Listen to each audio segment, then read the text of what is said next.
Hello good morning friends, welcome to my first vlog. सकाळी चहा नाश्ता झाल्यावरती दुपारच्या जेवणासाठी काही सामान घ्यायचं होतं. तेच घेण्यासाठी जायचं होतं बाहेर. तर दुपारी जेवणासाठी मस्त पास्ता बनवायचा होता, तर त्याचं सामान आणलं. मस्त पास्ता बनवला, पास्ता खाल्ला.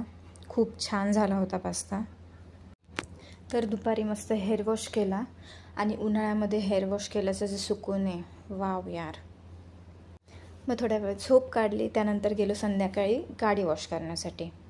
मस्त गाडीला पण वॉश केलं.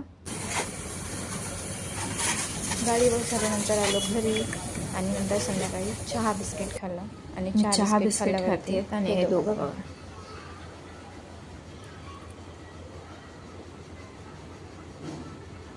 क्या करून येईन दोन नका. नंतर रात्री जेवलो आणि गेलो वॉकसाठी. भेटूया उद्या व्लॉगमध्ये. बाय.